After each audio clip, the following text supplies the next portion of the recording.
Bagaimana kabar Bapak Ibu sekalian? Kita berharap semua di dalam perlindungan cinta kasih Tuhan.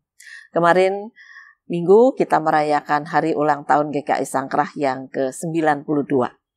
Sudah cukup panjang, tetapi bagi gereja ini umur yang masih cukup muda. Nah, hari ini 28 Oktober, hari yang bersejarah juga bagi bangsa Indonesia. 28 Oktober 1928. Nah, kita akan bersama-sama belajar apakah kehadiran gereja Tuhan GKI Sangkrah secara khusus 92 tahun itu sudah tetap berkarya dan terus akan berkarya di tengah dunia ini. Kita akan belajar dari firman Tuhan pada pagi ini. Mari kita akan bersama-sama berdoa. Tuhan Yesus, 92 tahun sudah Engkau karuniakan jemaat-Mu GKI Sangkrah berdiri, bertumbuh, berkembang. Tetapi apakah setiap anggota jemaat dan simpatisan terus berkarya di tengah perbedaan yang ada di tengah bangsa Indonesia ini?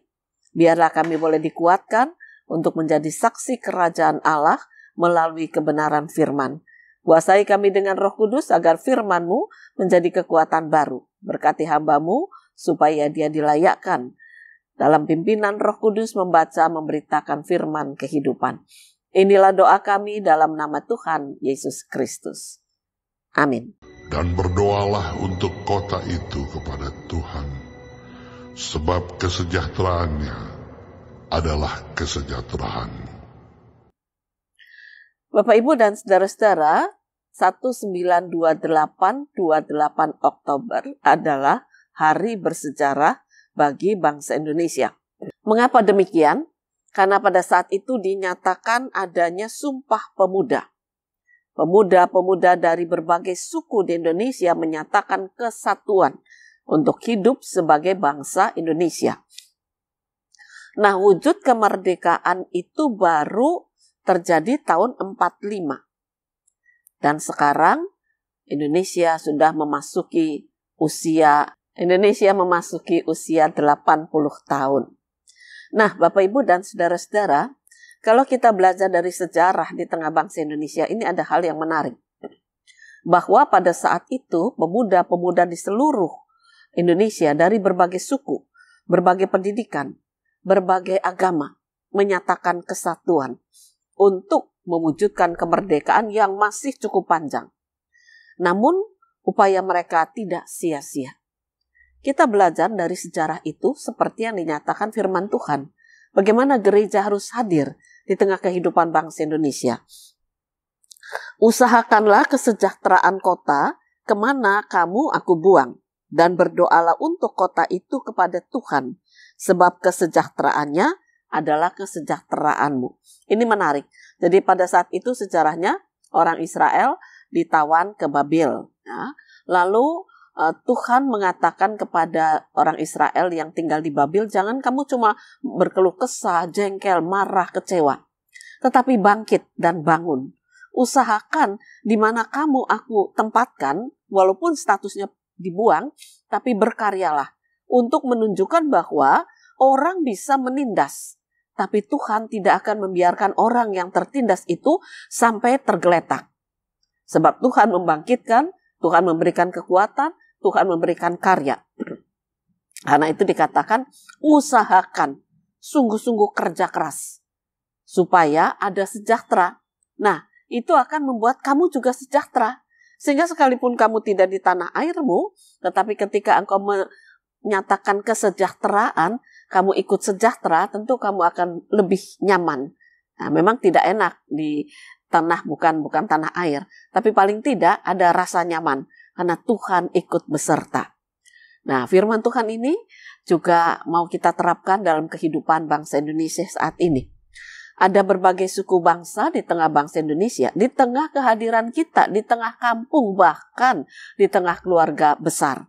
Ada yang keluarga besar itu tidak satu suku, tidak satu agama, tidak satu pendidikan, tidak satu tingkat ekonomi.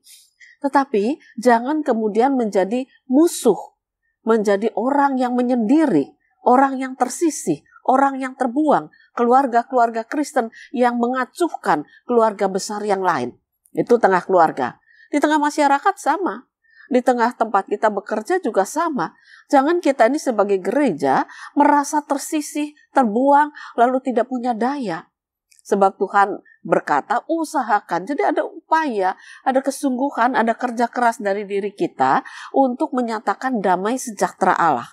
Ya, kesatuan dari gereja-gereja yang menyatakan damai sejahtera akan mewujudkan di mana kita tinggal juga merupakan tempat yang membawa damai sejahtera. Tentu saja ada perbedaan. Tentu saja ada yang suka dan tidak suka. Tetapi abaikanlah itu. Karena orang Israel yang ada di Babil pun ada yang suka, ada yang tidak suka. Namun Tuhan mengatakan jangan ributkan soal itu.